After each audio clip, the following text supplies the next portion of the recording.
Bonjour, je suis tellement contente aujourd'hui, il fait beau, il fait soleil. Alors, ça ressemble à ce que le Seigneur nous propose, c'est vivre dans l'esprit, vivre dans sa liberté. Alors, on va suivre avec le PowerPoint, un enseignement qui nous donne des points de discernement. Est-ce que je vis vraiment dans l'Esprit Saint ou bien si je vis dans mon raisonnement ou si je vis dans mes peurs ou dans mes règlements. Alors, on va regarder ça ensemble. Vivre dans l'esprit, c'est vivre dans le feu. C'est spécial, hein? Alors, je regarde d'abord la première chose qu'il faut noter, c'est un non à la chair. Parce que l'esprit est contraire à la chair. La chair comme mentalité, la chair comme une passion irréglée.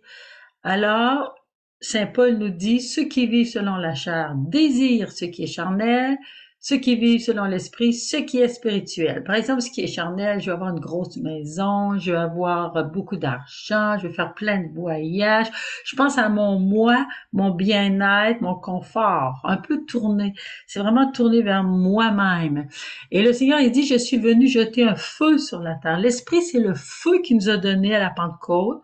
Et ce feu, c'est un feu d'amour et de liberté. On va voir dans les Actes des Apôtres la liberté des apôtres. La vérité vous rendra libre. Regardez les oiseaux avec la mer, le vent. Le Seigneur nous veut libres dans l'Esprit Saint.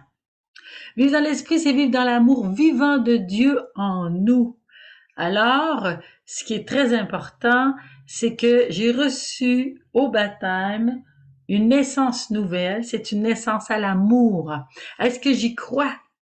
Hein, on nous a fait dire je crois par nos parrains et nos marraines. Si j'étais adulte, j'ai dit je crois à tout ce que l'Église enseigne, ce que Jésus nous a enseigné. J'espère et j'aime. Donc, ces trois vertus théologales, j'y reçois au baptême, c'est pour vivre dans la foi et dans l'amour. L'Eucharistie, c'est un sacrement qui va nourrir cet amour, qui va me faire rendre capable d'aimer les autres dans la puissance de l'Esprit Saint et agir dans cet amour. Le cardinal Joseph Ratzinger, sur l'œuvre augustinienne, affirme: devenir chrétien signifie devenir communion, capacité de relation avec les autres dans la communion.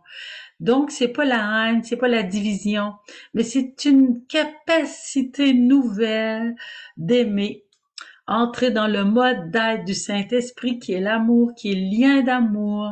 Le don de Dieu est le Saint-Esprit. Le don de Dieu est amour. Donc, Dieu se communique dans le Saint-Esprit comme amour et l'activité caractéristique du Saint-Esprit est qu'il crée la constance dans l'amour. Parce que l'amour se prouve dans la constance. L'amour dure, elle surmonte l'indécision, elle porte lui-même l'éternité.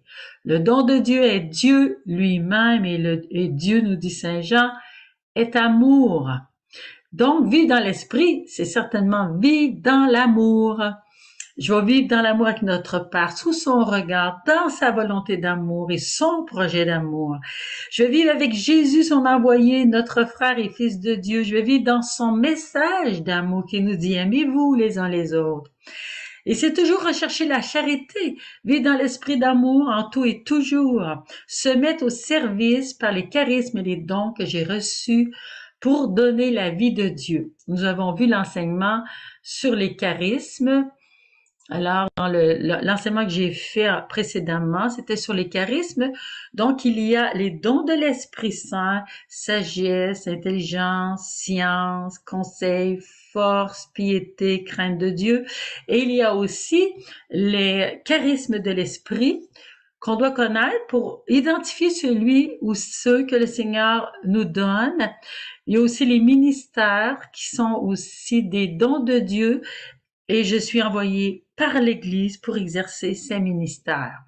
Donc, vivre dans l'esprit, c'est toujours tourner vers les autres dans l'amour. Le Seigneur qui m'envoie et que j'aime, je vais tout faire par amour et je vais aller vers les autres par amour.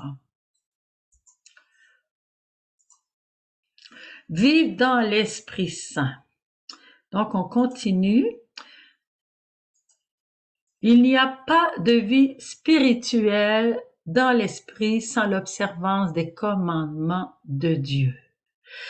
Alors, il y en a qui opposent commandement de Dieu ou commandement ou règlement à amour. Et Saint Paul va nous dire la seule loi que vous avez à vivre, c'était la loi de l'amour. La seule dette que vous avez, c'est d'aimer. C'est l'amour. Alors, quand le jeune homme riche dit, moi, j'ai observé tous les commandements. Et il demande au Seigneur, comment est-ce que je dois faire pour avoir la vie éternelle?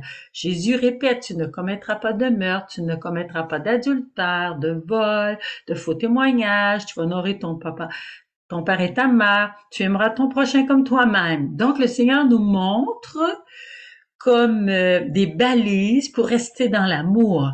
Si je pense que je suis dans l'Esprit Saint et je suis dans l'adultère, ben je ne comprends pas. Si je pense que je peux demander l'aide médicale à mourir et que je pense que je vis dans l'Esprit Saint, il y a quelque chose qui ne va pas. Parce que c'est me tuer ou c'est permettre à quelqu'un de se tuer. Donc, j'ai une base dans la vie de l'Esprit Saint. L'Esprit résiste aux cœurs qui font leur propre loi. Il veut habiter dans un cœur qui veut faire le bien. La loi de Dieu, c'est une loi de don de soi, une loi d'amour. Et Jésus va dire en Saint Jean, celui qui a mes commandements et qui les garde, c'est celui-là qui m'aime. Donc, illusion que de penser que je vis dans l'Esprit Saint si je ne garde pas la loi d'amour du Seigneur. Jésus va nous dire, celui-ci est mon fils. Dans Matthieu 17 à la transfiguration, il va ajouter, écoutez-le. Après la tempête apaisée, les apôtres sont vraiment frappés parce qu'ils ont vu un homme arrêter le vent, les vagues, et tout est devenu dans la paix. Ils ont dit, celui-ci est le Fils de Dieu. Ils se sont prosternés. Donc, je vais vivre 2 fois dans le Fils de Dieu. Non au raisonnement qui tuerait ma foi en toutes les paroles de Dieu. Il y en a beaucoup qui disent c'est des symboles, ces paroles-là. Les miracles n'existent pas. C'est des symboles. Mais si je suis rendue dans ce raisonnement-là, je ne suis plus dans la foi. Le Seigneur, c'est le Dieu de l'impossible. Oui, il guérit les malades. Oui, il ressuscite les morts. Oui, il guérit les lépreux, il fait voir les aveugles. Jésus l'a fait dans son évangile, puis on ose dire que c'est des symboles. Ça, c'est un raisonnement humain. Vivre dans l'Esprit Saint, c'est vivre dans la foi à la parole de Jésus, qui est une parole de feu et de vérité. Il ne peut pas nous tromper. Donc, je vais lire la parole de Dieu qui nous dit notre foi. Elle est la vérité de l'Esprit Saint. C'est le glaive de l'Esprit, la parole de Dieu. La manger tous les jours pour connaître notre vie qu'est le Christ, notre vérité qu'est le Christ. Donc, si je la mange tous les jours, je vais vivre ce que j'ai à vivre, soit dans la maladie, soit dans l'épreuve, dans la tempête du cœur, ou bien dans la joie. Mais je vais vivre dans l'amour, dans la foi. Vivre dans l'esprit, c'est vivre dans la grâce. C'est tellement important. Beaucoup de personnes, dernièrement, je faisais un enseignement, puis je leur demandais, est-ce que vous demandez la grâce de Dieu? Sur 100 personnes, il y avait peut-être le quart qui pensait à demander la grâce de Dieu. Bien, au baptême, j'ai reçu la grâce, c'est-à-dire la bienfaisance de Dieu qui m'a remis en contact avec Dieu lui-même, avec sa vie.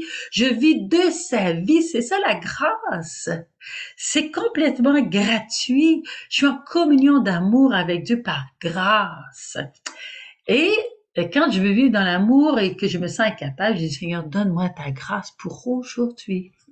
Alors, dans Maria Valtorta, j'ai lu, selon la nature, Dieu a été généreux pour l'esprit de l'homme comme il l'a été pour son corps. Il nous avait donné l'intelligence et la volonté, la libre soumission des sens à ceux-ci, la beauté et l'intégrité avec une libre jouissance de la création. Il avait donné l'amour de soi et des autres, mais dans la liberté. Il n'y avait pas d'esclavage de nos passions, de nos désirs. Les dons surnaturels ont été donnés par la grâce sanctifiante avec l'appel à la vision de Dieu et à un destin éternel. Le péché a fait perdre cette grâce. Voyez-vous, ce que je viens de vous dire, c'est ce que nous avions à la création, au début de la création, avec nos premiers parents. Mais le péché, c'est-à-dire la coupure, la désobéissance à la parole de Dieu, bien, m'a fait me replier sur moi-même, comme nos premiers parents ont fait. Ils ont écouté Satan et ils se sont repliés sur leur propre vie. Ils ont coupé le lien d'amour avec Dieu. Ils ont perdu la grâce, ils ont perdu l'Esprit Saint. Ils ne peuvent plus vivre dans l'amour. Qu'est-ce que la grâce? Cette grâce qui sanctifie et donne vie et royaume, dit Jésus à Maria Valtorta. C'est une grâce qui donne de la vie intérieure et qui va nous faire vivre dans le royaume de Dieu. Quand Jésus est arrivé, il nous a justement parlé de ça, de vivre dans le royaume. Jésus dit, la grâce, c'est l'amour. La grâce, par conséquent, c'est Dieu qui se donne. La grâce perdue par le péché va revenir en nous, dit Jésus. La grâce reviendra en vous, vivante, éveillée, puissante, et vous serez des triomphateurs si vous le voulez. Si on s'appuie sur sa grâce, parce que Saint Paul va nous dire, nous sommes les grands vainqueurs par la grâce, par l'amour que Dieu nous a donné dans son Fils bien-aimé. Dieu ne nous fait pas violence. Donc, il ne nous fait pas violence dans notre pensée, ni non plus dans notre sanctification. Nous sommes libres. Mais il nous rend la force, il nous délivre de la domination de Satan, qui avait du pouvoir sur nous, parce qu'à toutes les fois que je pêche, je lui ouvre la porte, et lui, à ce moment-là, il prend pouvoir sur moi. Vivre dans l'esprit, c'est vivre sous le régime de la grâce. C'est-à-dire la grâce qui est vie dans la vie divine. Ça, c'est extraordinaire. Ce que je suis, dit Saint Paul, je le suis par la grâce de Dieu. Et Saint Paul était rempli de l'Esprit Saint. Il nous dit dans la lettre aux Éphésiens, nous sommes sauvés par grâce, par la croix du Fils, son sang qui est sur moi, Galates 2. Je suis adopté dans le Fils, Éphésiens 1. Il vit en moi par grâce. Ce n'est plus moi qui vis dans la lettre aux Galates, mais c'est le Christ qui vit en moi, équipé de toute grâce pour agir en fils et filles de Dieu, Éphésiens 1. Donc, je suis équipé. Alors, on va définir un petit peu ce que le catéchisme va nous apprendre. La grâce sanctifiante, c'est la grâce de vivre dans le Fils par l'Esprit Saint. C'est un état de vie. Je le reçois par le baptême. Je peux l'entretenir. Et si je la perds, je peux demander pardon pour le sacrement du pardon, demander pardon au Seigneur pour ceux qui ne connaissent pas le sacrement du pardon, s'adresser au Seigneur, lui demander pardon. Mais nous, les catholiques, nous avons la grâce de recevoir le pardon de Dieu par le prêtre, et c'est une très grande grâce parce que je suis assurée d'être pardonnée quand le prêtre me pardonne. Si j'ai vraiment la ferme résolution de ne plus recommencer et de faire pénitence, c'est-à-dire, je regrette vraiment d'avoir péché, d'avoir coupé le lien d'amour avec le Seigneur, et je veux retrouver cette grâce d'amour dans le Seigneur. Qu'est-ce que la grâce actuelle? Cette grâce, à tous les matins, j'ai à le demander. À chaque moment du jour et de la nuit, je suis aidée, accompagnée par l'Esprit du Père et du Fils. Donc, c'est la grâce, par exemple, de vivre ma vocation au mariage. C'est la grâce de faire mon devoir d'État, ce que j'ai à faire, peut-être le travail à l'extérieur, le travail à l'intérieur de la maison, la grâce d'éduquer les enfants, la grâce des grands-papas ou grand-mamans, d'accueillir mes petits-enfants, la grâce de pardonner, la grâce de prier, la grâce d'avoir la force d'accepter une épreuve. Tout est grâce. La grâce du veuvage, la grâce de la prêtrise, la grâce du célibat, la grâce de vivre dans la solitude, la grâce de la mission de toutes sortes. Je le répète, tout est grâce. Dans Luisa Picaretta, elle va nous parler de la manière dont Dieu communique la grâce.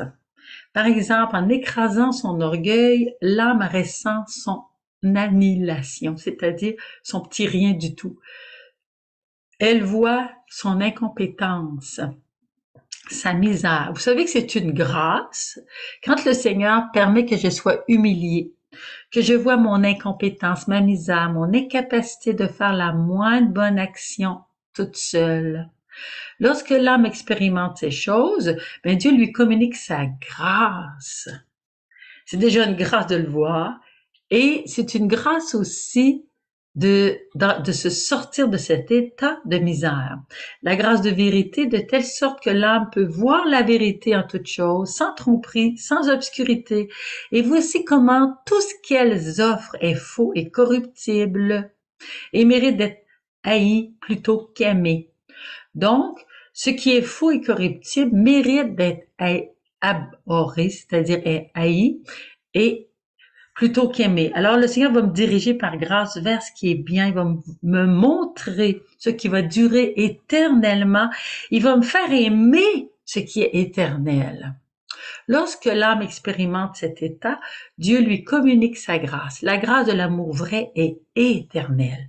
Je me limite à ajouter que la grâce anticipe l'âme, elle l'éveille, mais c'est seulement lorsque l'âme mastique et digère ces vérités, comme le corps consomme et digère la nourriture, que la grâce communiquée entre et prend possession de l'âme. Par exemple, le Seigneur me fait vivre un événement où je vais voir ma misère, mon incapacité. Et si je refuse ma pauvreté dans la vérité, mon incapacité, bien là, la grâce pourra pas entrer. Mais si j'accepte d'avoir été humiliée, j'accepte cette vérité que j'ai pas été capable, je suis incompétente. Et le Seigneur peut me rendre compétente. Le Seigneur peut me donner toute grâce. Mais là, il veut me montrer qui je suis sans lui. Est-ce que je l'accepte, cette vérité? Et si je l'accepte, c'est ça que ça veut dire, la grâce va m'être communiquée et va me rendre vainqueur. Certains laissent s'échapper cette grâce de leur esprit et ne lui laissent aucune place parce que notre gros moi est trop important. Et ce gros moi m'empêche de laisser entrer Jésus. Parce que le Seigneur veut entrer et prendre possession de tout mon être pour l'habiter dans l'amour, dans la joie, dans la liberté des enfants de Dieu, pour me faire vivre de sa vie. Mais si moi je me préfère à Dieu, ben je lui laisse aucune place. C'est ça que ça veut dire. Savoir vivre en dépendance de la grâce de Dieu. Est-ce que je suis capable de vivre en dépendance? Il y a des personnes qui veulent toujours garder le contrôle. Il y a des personnes qui sont pas capables de demander d'aide. Ils vont tout faire tout seuls jusqu'à épuisement. Alors, comment ces personnes vont-elles demander la grâce au Seigneur pour toutes choses? Elles sont mindées, intérieurement, comme tout dépend d'elles. Elles doivent tout accomplir. Mais c'est faux. Et c'est très important de développer la dépendance à Dieu et de demander toute grâce. Demandez donc à chaque jour, demandez la volonté divine sur ma vie et en moi, demandez l'amour pour aimer, la miséricorde pour pardonner, la patience pour attendre l'ordre de Dieu, la joie pour vivre dans les béatitudes, le regard de foi quand je suis tentée de raisonner, tout demander pour combattre les tentations. Comment puis-je vivre en Dieu sans Dieu? C'est Dieu qui me donne toute grâce pour vivre comme lui vit. Vivre dans l'esprit, c'est désirer ce qui est spirituel. Donc, je vais me détacher de ce qui est charnel. Vivre selon le Fils de Dieu qui est notre frère, vouloir aimer, aider les autres, bâtir une famille plus aimante. L'exemple des saints. Lire la vie des saints, c'est très important. Je pense à la petite Thérèse, toute petite déjà, elle était une ado, puis elle avait vu qu'un homme qui était prisonnier, allait mourir bientôt. Puis il avait pas montré de repentir de ses péchés qu'il avait tués. Alors elle dit, j'ai commencé à prier pour lui. prier pour lui, pour que le Seigneur le ramène à lui. Elle a demandé un signe au Seigneur et le Seigneur lui a donné ce signe que juste avant qu'on lui coupe la tête, il a demandé d'embrasser le crucifix qu'on lui présentait.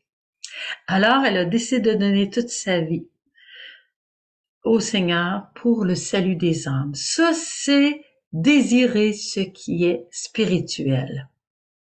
Elle a désiré dans sa vie la miséricorde et elle a vécu dans l'humilité, comme Jésus. Alors, il y a d'autres exemples autour de moi, par exemple, ce couple qui fonde une maison pour les drogués au lac Saint-Jean.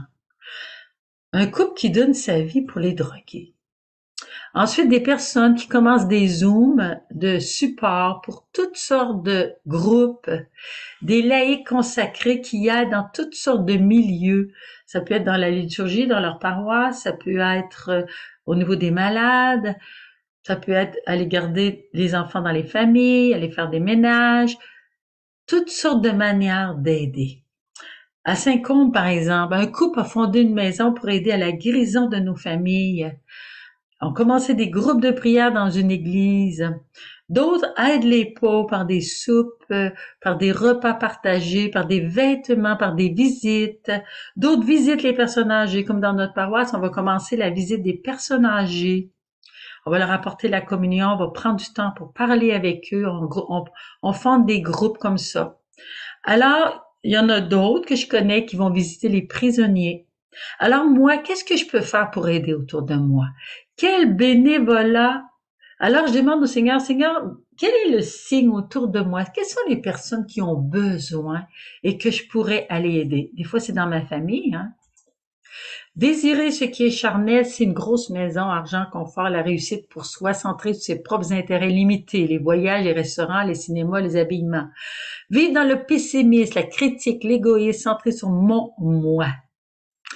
La critique. Aaron et Myriam ont critiqué Moïse en cachette car il avait épousé une Éthiopienne. Voyez-vous, ils jugeaient selon l'esprit du monde. Le Seigneur parle-t-il uniquement par Moïse, ont-ils dit? Ne parle-t-il pas aussi par nous? Ils étaient jaloux. Les semences de critique, saint Paul nous en parle dans la lettre aux Galates. C'est vraiment du poison dans nos groupes, dans nos familles. Il faut laver notre langue dans le sang de Jésus et lui empêcher de critiquer. Nous sommes dans le monde, mais nous ne sommes pas de ce monde. Nous ne sommes pas du monde, mais nous devons aimer les gens de ce monde. Donc, apprendre à penser comme Dieu, veiller sur nos pensées qui sont charnelles.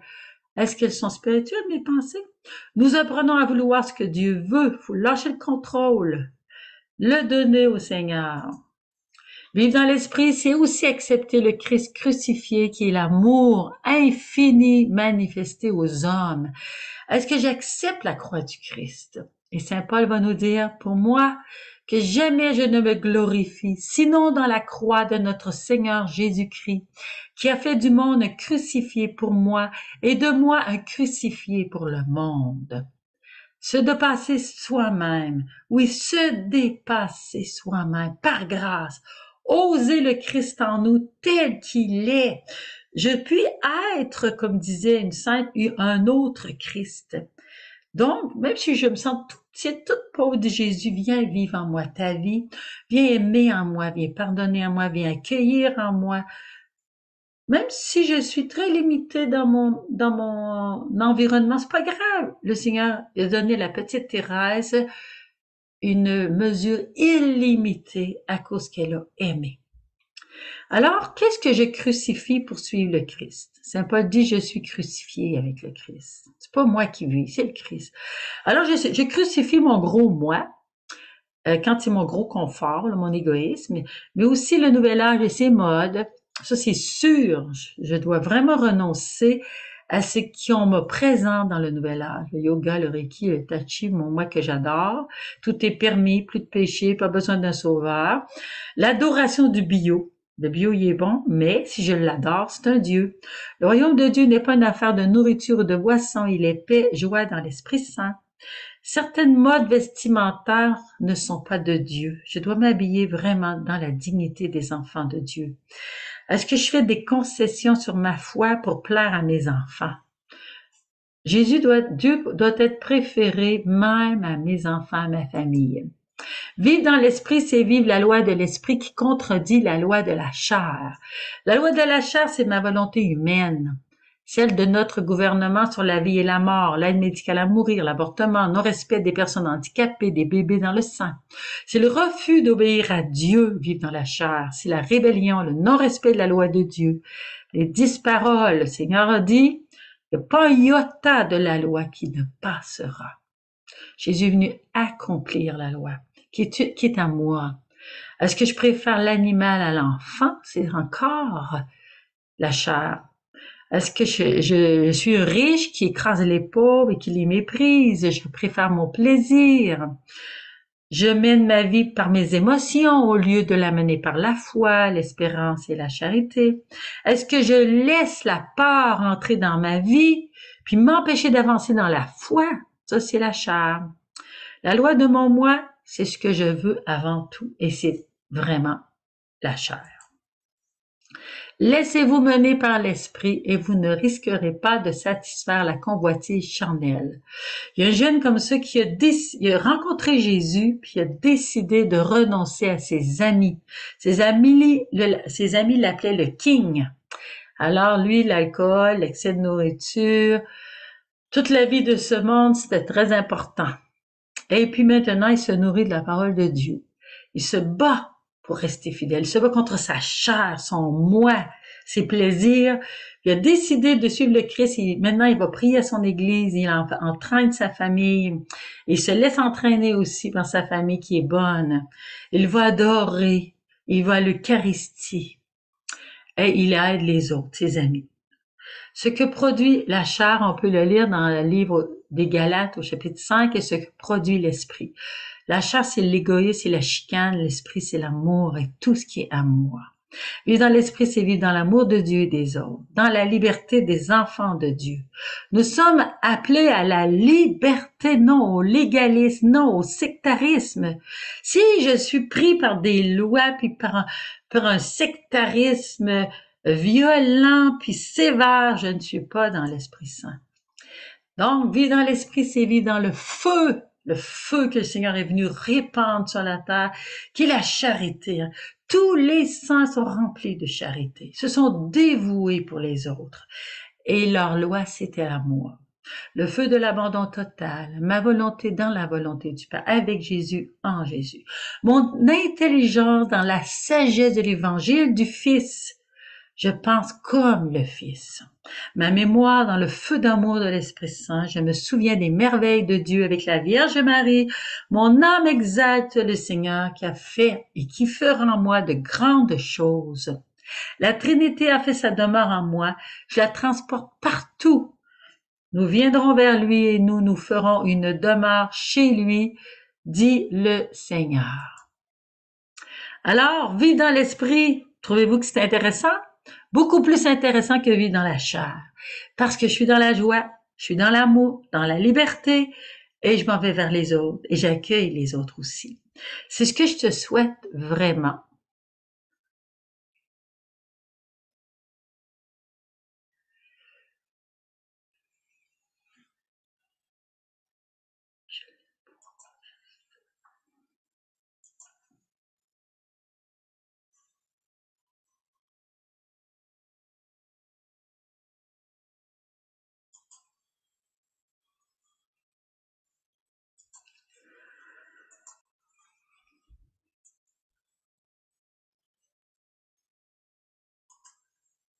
Ben, je l'ai pas enregistré. Trop bizarre. Que c'est plate, Seigneur.